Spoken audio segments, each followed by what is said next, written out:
So, when I was 13, my friend who we would call Mary had a grandmother who ran a nail salon downtown. I grew up in a really small town in Alaska. When I was younger, it seemed like a really safe place. But as I got older, I realized just how corrupt and horrible it actually was. But at 13, I still wasn't totally aware of it. After school, Mary and I would always walk to her grandma's nail salon.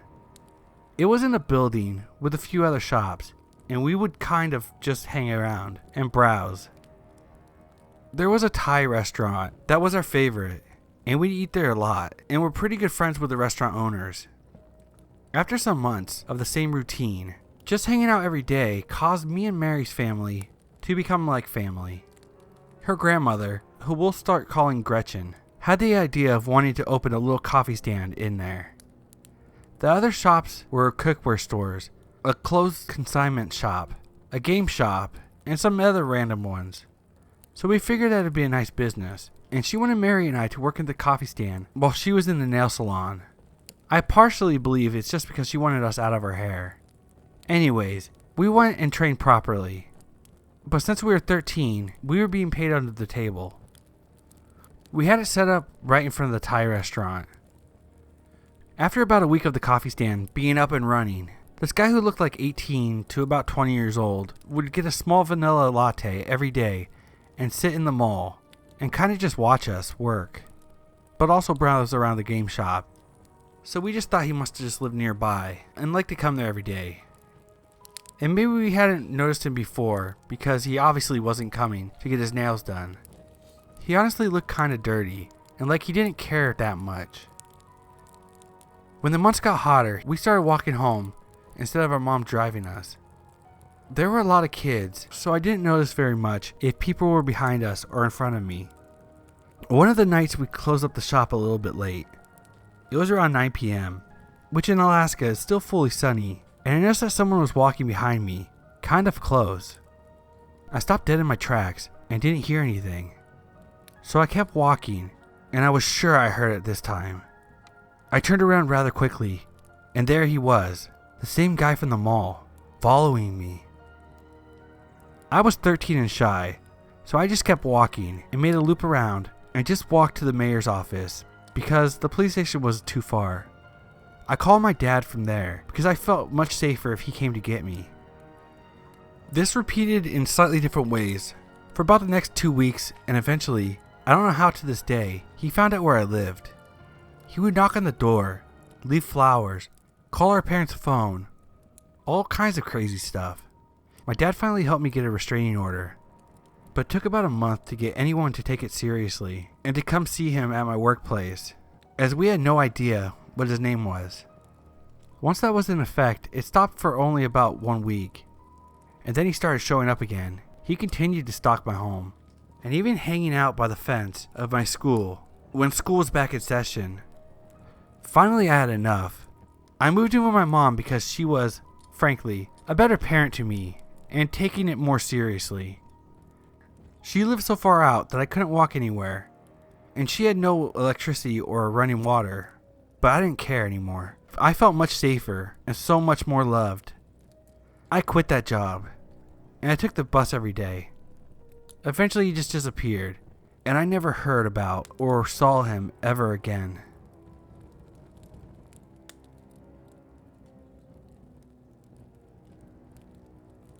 So this happened about an hour or two ago, and I'm pretty freaked out.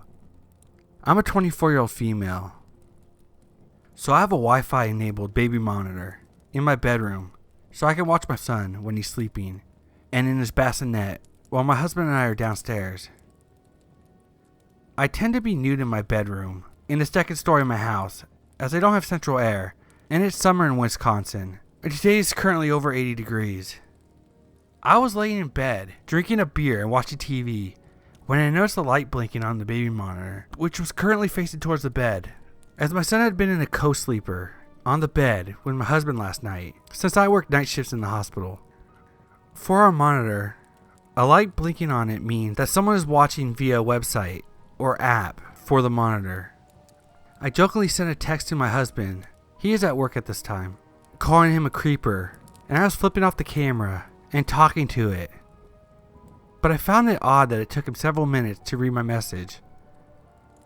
When he responded, I could say the cliche that my blood ran cold, but that would be embellishing. He said he hadn't opened the app and the camera in weeks, and he definitely wasn't the one watching, and advised me that I should unplug the camera, which I did. I don't know who was watching me, or how they could have got the login information for the monitor, but creepy person watching me through the baby monitor. Let's never meet again.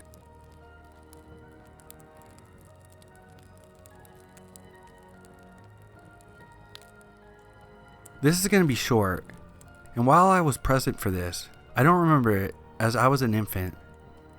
My grandmother on my dad's side, I use that term loosely, as I haven't seen her since this took place, and she was a massive con artist. When my dad was a kid, she always had some kind of scam running. She actually bet one of her sons in a card game, and lost him. I have blonde hair and blue eyes.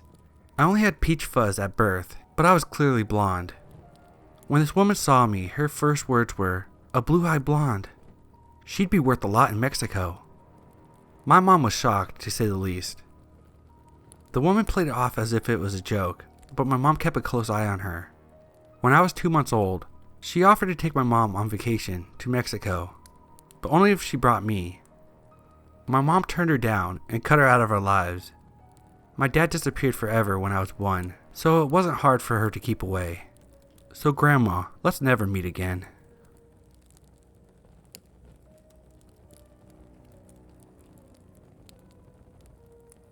I went out drinking last night, which was sort of a rare occurrence, and it took me back to something that had happened to me a couple of years ago.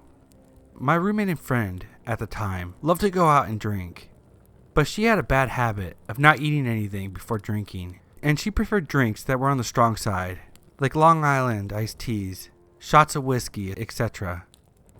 One night we left the bar, and she told me that she felt like she was gonna throw up. We walked a little ways from the main downtown area. She sat down on the sidewalk and leaned back. At that point I was ready to go home, and I called a mutual friend so they could pick us up. While we were waiting, my friend was on the verge of passing out. A guy riding his bike came up to us. He says, "She doesn't look so good. I'll grab my car and take her home." And I said, "No, it's fine. We have a friend coming to pick us up." He proceeded to say, "I live just down the road. I'll just bike to my house and get my car and I'll be right back." Mind you, we had both never met this man before. After I told him we had a ride, I didn't understand why he kept insisting. I told him again, "No, we're fine. Someone was on their way. And I'm going to get her some water from the gas station and she'll be fine." He grew impatient and kept saying something along the lines of, "I'm a good guy. I'll just be right back. I can take her to my house for some water." I said no again, and he didn't seem to like that. He kept insisting that he was a good person, and he would take care of her, and he would take her to his house and get her some water, and all of that, despite the fact that we already had someone on their way. My friend was being very nice to him, but wasn't really paying attention. I have a feeling that she would have gone with him if I hadn't been there. I got really strange vibes from this guy. Even though it seemed like a nice gesture, something felt off. He just wouldn't let it go, and continued to try to change my mind, and I got incredibly annoyed by it, and sternly raised my voice. I said, "We're fine, please leave." And then he waited there for a moment, and stares at us, not wanting to leave. He eventually hops on his bike, and quickly rides away. A few minutes later, my friend arrives.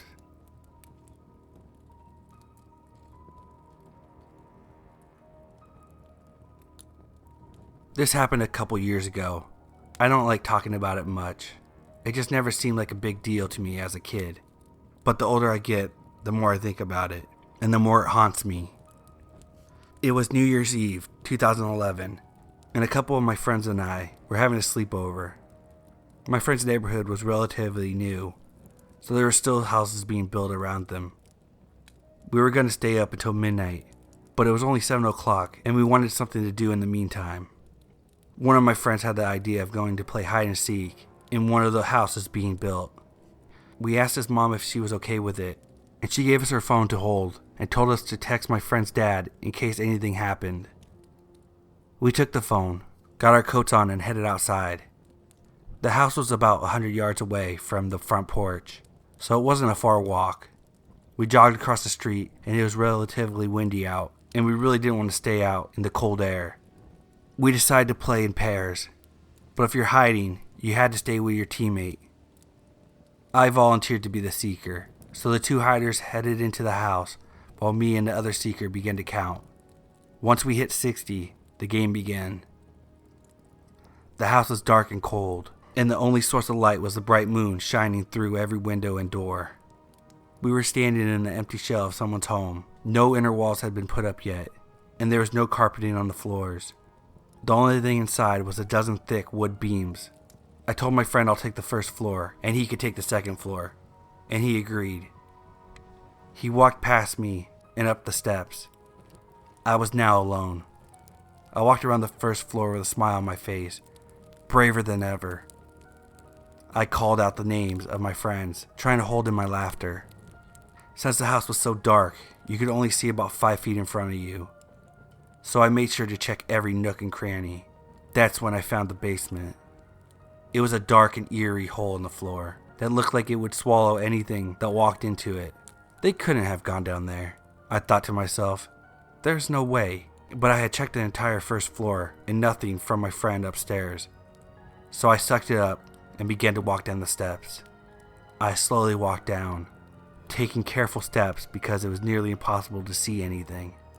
My footsteps echoed through the dark room, and I was only able to see the tips of my fingers. I walked slowly, listening for any types of noise in the darkness. Then I heard something, the slow moving of feet. Hello? I said, followed by my friends' names. No response. For a quick second, I contemplated turning around, but I knew if this was them, they wouldn't say anything back. I called out their names again. No response. A smile came across my face. I had found them. Come on out, I said as I walked towards the source of the noise. I heard you guys move. I began to see a silhouette of something in the corner of the basement. It was a person, but only one. Didn't we say that all hiders had to stay together? I said to the person. They didn't move, just stayed crouched down in the corner, facing the wall. I began to walk closer, fully convinced that it was one of my friends. Hey, I found you. You're out, I said. At that moment, I just wanted to get out of the basement. I continued to walk closer. I still wasn't close enough to make out any body features.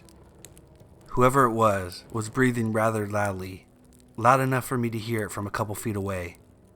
Me being the naive kid I was, still thinking that it was one of my friends, just trying to scare me. I smiled. I didn't know what else to do, but I didn't want to take another step closer.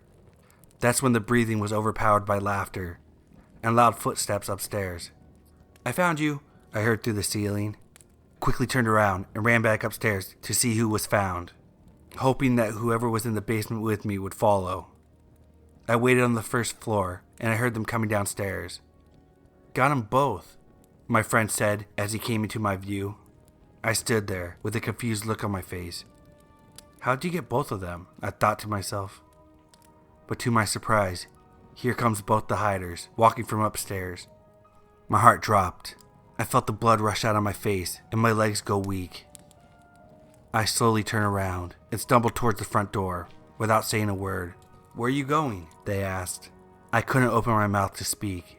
There was only one thought going through my head at this time. Who was in the basement with me? I was only able to utter the words, "There's someone in the basement." As I made it to the front door, slowly turned the knob and slipped outside and began running back up to my friend's house. I wanted to get as far away from the house as possible. I began to feel tears welling up in my eyes. I made it to the front porch and collapsed, barely able to catch my breath because I was so hysterical. I laid there for what felt like ages when I heard my friends come up from behind me. I don't even remember what they were saying. All I could think about was the person in the basement. After I calmed down, I told them what happened, and they all seemed as freaked out as I was. The fact that I had talked directly to the person for so long is what scared me so much. We decided not to tell his parents about this, since we figured that they wouldn't believe us. I didn't sleep well for about a week after that, and I still have nightmares about it sometimes. A few months after that night, the house was finished, and the family moved in, and I never heard any complaints about a squatter or anything. So to the person in the basement, let's not meet again.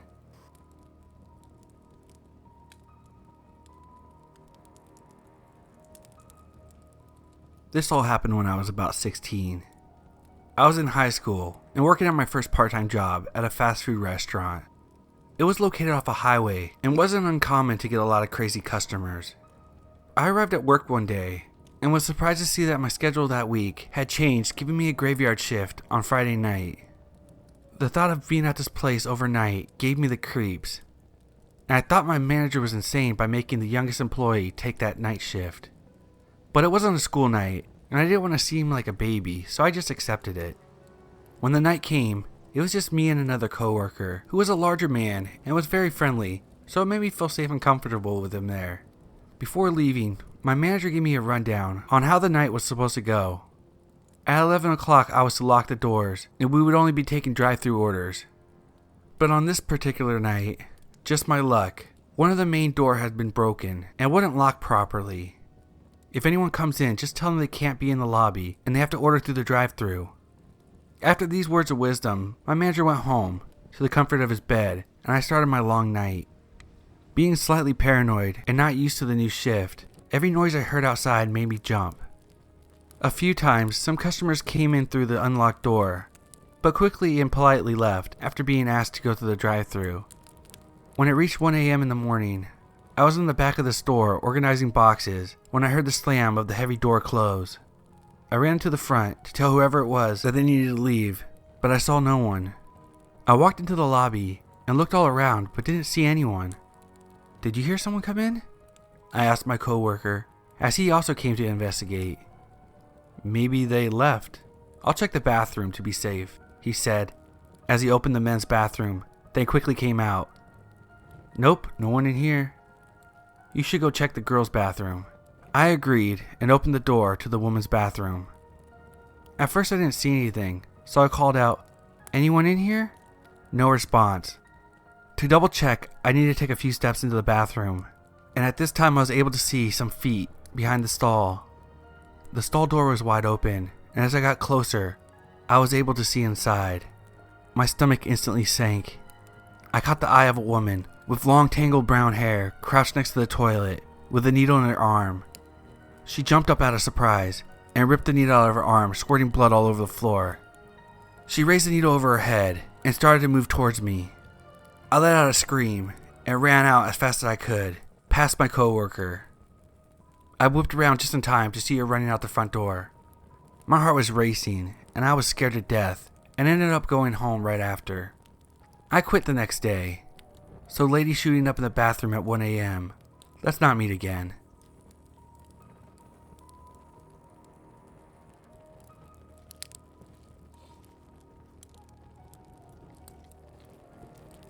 The story I'm about to share with you happened almost 10 years ago. At the time, I was 17 years old, and like most teenagers my age, I was content to lock myself away in my room with my laptop and headphones. In the fall of that year, my parents went up north for the weekend. We live in Michigan, and the Upper Peninsula is famous for its scenery that time of year. I was left with the house to myself for the entirety of the weekend, and thought nothing of it. I enjoyed my privacy, and didn't mind being alone. Let me tell you about my house and where we lived.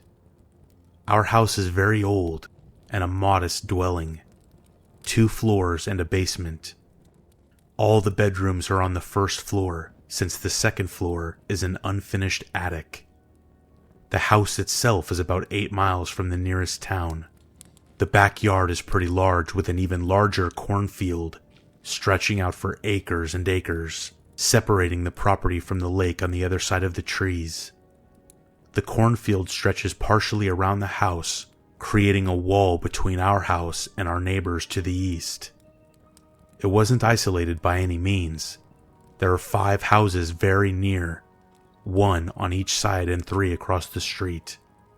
A local hunter, a farmer, a retired couple, a construction worker, and the local preacher were the people I called neighbors. It's a quiet road, little traffic, and only the occasional coyote howl to disrupt the night. A nice, calm place to live. It was day 2 of my weekend alone. It was a chilly evening, so I shut my window and locked it before I huddled up on my bed with my laptop. I've always been a big fan of urban legends, especially legends that have some truth woven into the tale. Truth always makes a good story better and makes a scary story all the more frightening. That night I had no idea that I was about to take part in my own scary tale. While zoning out on my laptop, watching horror videos and reading stories online, I heard an odd noise over my headphones. I pulled one speaker away from my ear and focused on the sound. The sound was coming from my window. My bedroom is a corner bedroom, and as a result, I have 2 windows. One window facing my neighbor to the west, and the second window faced the backyard. It was the second window that had the strange noise. At first, I thought leaves and loose branches were getting blown against the screen, since it was fall, and the weather in Michigan can get pretty harsh and unpredictable. But my reasoning didn't quite fit with the sound. It wasn't a banging or rattling. It was like metal wires snapping. I removed my headphones and used my laptop screen as a light to see where I was walking without putting a glare on the window's glass. The curtains and blinds beneath were drawn, preventing anything outside from being able to see inside. I was nervous about looking outside. I was alone, and I had no idea what was going on. I hugged my wall as I slipped my fingers under the curtains and slowly, carefully, pulled down one of the blinds so I could look outside. There, standing in the darkness right outside my window, was a person holding a knife. My heart skipped a beat as my blood ran cold. My instincts told me not to make a sound and to stay out of sight. I slid down my wall and crawled on my hands and knees to my cell phone sitting on the small table next to my bed. I called 911 and whispered everything to the person on the other line. I told them someone was outside my window and that they had a knife, and that I was alone. The operator stayed on the line with me and kept reassuring me that the police were on their way, and that's when I heard my screen start to be sliced. I kept telling her I wanted to run, but she insisted that I stayed put and didn't make a sound. Suddenly, the snapping sound of the screen wires stopped. I listened in fear when I heard a new sound. The knife was now digging at the wooden frame of the window, and the man was desperately trying to pry it open from the outside. The motion light in the backyard suddenly flashed on just seconds before the red and blue lights of the arriving police car shone through my other window. I listened carefully and heard someone running from the car to the backyard. I could also hear their radio clicking on and off as they checked the area. A loud knock on the front door made me jump. I heard a man call out for me, identifying himself as a cop. Still scared, I opened my bedroom door and crept down the hall. I peeked into the living room and didn't see anything. The knocking persisted, and again, the cop identified himself. I peeked through the window and saw him standing there, his eyes still checking the yard. I flung open the door and almost pulled the cop inside, just so happy to see someone else. He asked if I was okay and if I could give a description of the man I saw. I couldn't. He was wearing all black and had a hood pulled up which shrouded his face. All I could do was describe the large hunting knife that he used to slice my screen. His partner joined him on the front porch and told us that he didn't see anyone in the area. I kept insisting on what I saw, and they of course believed me, since the patrolling cop saw the damage to my screen. The cops did a second sweep of the property and made sure every single window was secured and that the doors were locked and the garage was secure. Before leaving, the cops told me they'd keep a patrol car in the area, but they were confident that whoever I saw wouldn't be back. They just figured that it was some teenager who was trying to break in through my window and got scared when he saw the police car arrive. I thanked them and proceeded to double-check the locks for myself. I wanted to call my mom, but I knew my parents were already on their way home and would be back in the morning.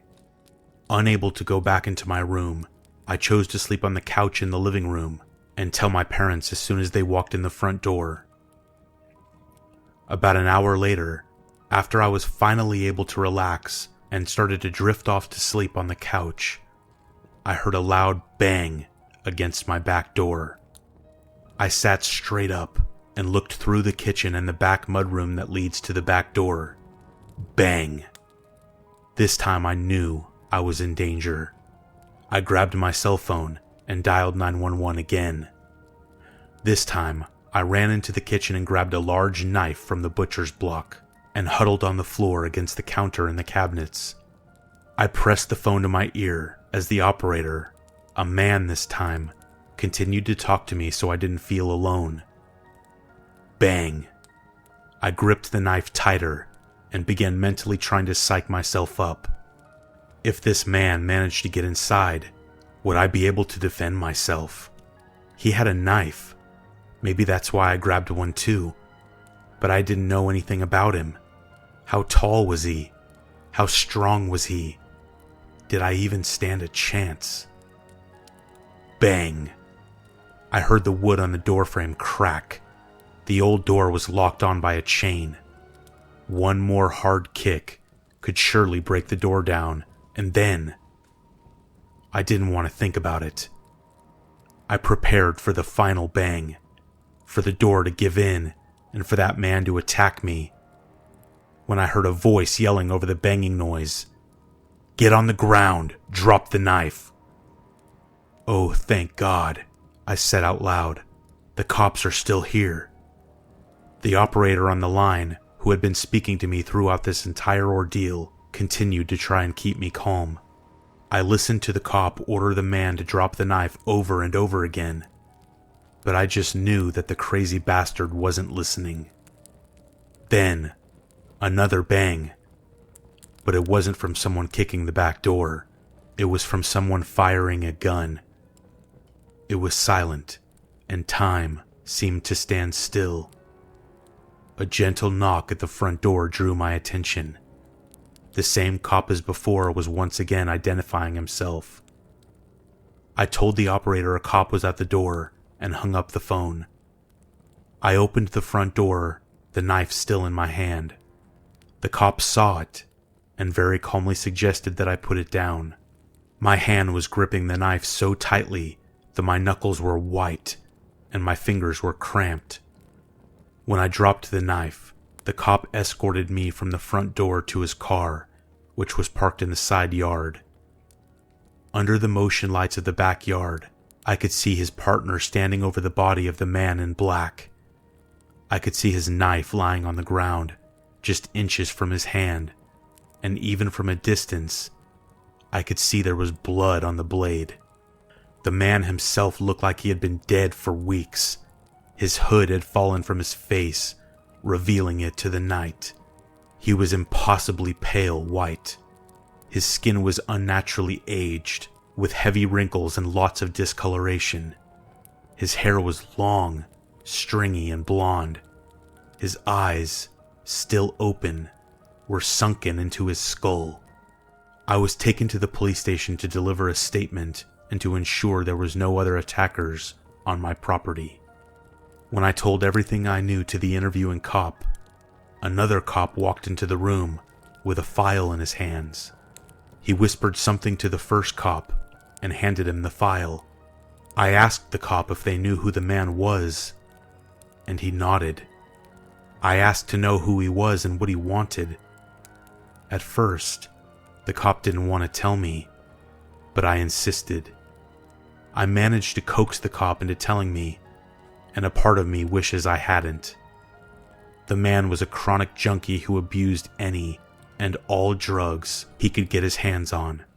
He was also a violent schizophrenic with bipolar disorder. He used to live in the area until he was finally locked up in a mental hospital about 20 years prior. The act that got him locked away all those years ago was a result of his attempt to burn down a church, declaring that he was the true Son of God and that all religious figures were false prophets and tools of Satan. The cops figured that he was trying to break into my house because he thought it was where the preacher lived.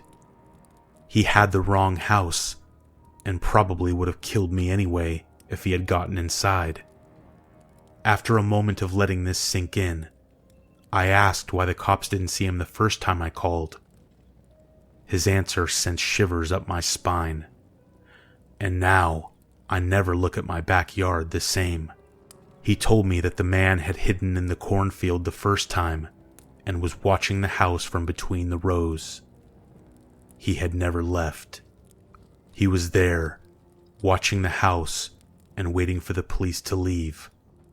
After looking at his picture, I could tell that he was absolutely crazy, and I'm very glad that he won't be around anymore.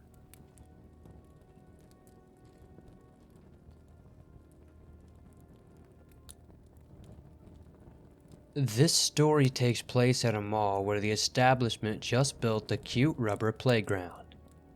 At the time, I was 6 years old and was simply enjoying playing at the area as my family was shopping only a few feet away. Then came a wrinkly-looking tanned man with a long beard, skinny and balding. He approached a small Latino boy and began talking to him about cool toys he had in his van. Now, at this time, I knew that stranger danger was a thing, but to my shame, I only stood there, shocked that this was happening. More so when this boy was agreeing to follow him where he kept the toys. I remember thinking, oh my god, is this boy really going with this man? Doesn't he know what stranger danger is? If that didn't make things worse, the boy was so excited that he went ahead to invite his brother, around the same age as I am, and they went off together. I honestly didn't know what to do. I didn't know what more to do other than to run off into this giant mall after them and get lost? I don't know. I decided I would tell my mom what was going on, but would she even believe me? Where were their parents? As I stood there, watching them walk off together in the distance, so did the opportunity. I stopped playing and walked into the store where my mom was and told her in my shy voice what happened. I was struggling to find the words, but I told her along the lines of, "Hey mommy, I saw something strange happen. I saw an ugly old man walk off with two boys, like the kind of men you warned me about on the news."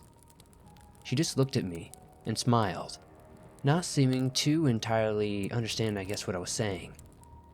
I pressed the issue more though, but she only responded, "Don't worry, mommy is almost done shopping for shoes." She proceeded to shower me with compliments in the kind of tone moms reserve for when they playfully talk to babies, but this only made me more distressed. I could feel the time to act slipping away. I remember telling her, "I'm serious, there was a creepy man over there talking to children." I pointed at the direction where they once stood. I remember watching her face attentively, saw a flicker of understanding, but she brushed it off as doubt settled in. That was the end of that encounter. A few days later, I was watching the news with my mom, and I saw the same boys. I felt placed on the spotlight again on what to do, but I knew my mom would never take me seriously. I was only 6, and my family were illegals who wouldn't want to be involved with this kind of stuff anyway. I asked my mom what she thought about those two boys, but she had no opinion because she wasn't paying attention to the TV anyway. I often look back with regret of what I could have done. Parents may teach their kids what to do in these incidents, but all I could do was be a witness.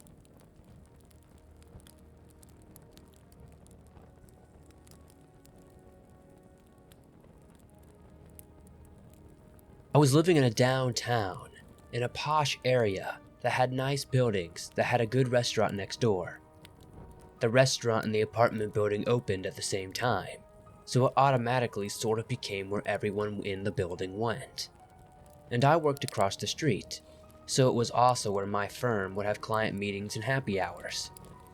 I went in one night alone near closing time, which I had done in the past, and sat at the bar. I had been out that evening to happy hour, but that had been several hours before, and I had been home since then. I ordered a steak dinner and a glass of wine, my favorite. I was familiar with the bartender because of the happy hours and one specific first date where the guy I was meeting, who was from Poland, recognized the bartender's accent as Serbian. They had some geopolitical banter while we had drinks, and the bartender seemed like an okay guy at the time. Mid-20s, average, nondescript. On this night, I'm sure we had some small talk while he worked, but I don't think I actually engaged all that much with him. I didn't even know his name. Anyway, halfway through my meal, I got ridiculously tired.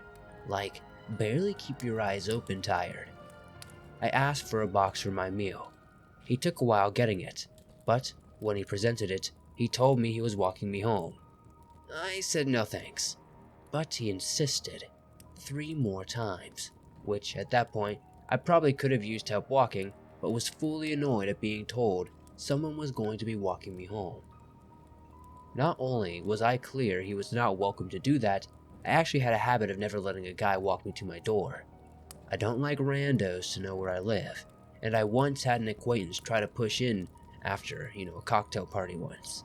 So yeah, there was no way this was going to happen, no matter what. I remember I got loud with my final no, and I took a few more sips of wine.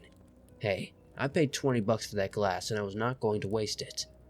As I stood to leave, he seemed a little taken aback.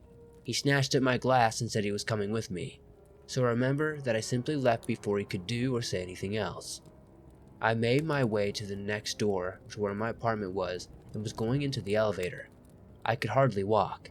I felt beyond drunk. Even though I had barely finished half of my glass of wine, when I made it to the 8th floor, I could barely stand. I literally crawled from the elevator down my very long hallway, around the corner and almost to my door. When I got to within feet of my door, my legs had stopped working. I could barely climb up the door to insert the key, but somehow I managed. I dragged myself over to the threshold.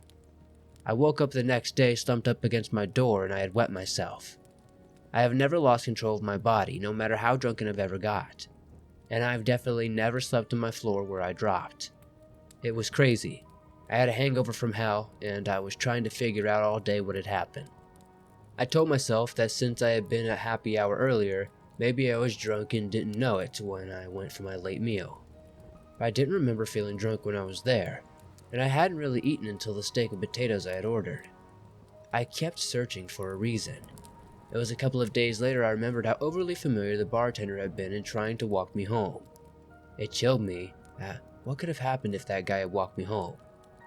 I had no proof he had done anything, but somehow I just knew. I felt stupid that I had gone back out that night when I could have eaten at home, and I felt stupid for not watching him more closely, even though I had been alone at the bar. I felt stupid for going alone at the bar too, when I could have eaten at a table, but I just couldn't be sure enough of anything to report it anywhere. I just kinda hid for a couple of months, refusing to walk by the window in front of the bar of the restaurant and generally avoiding the corner altogether. It was at least 2 months before I could go back in that restaurant, and even then it was only for work.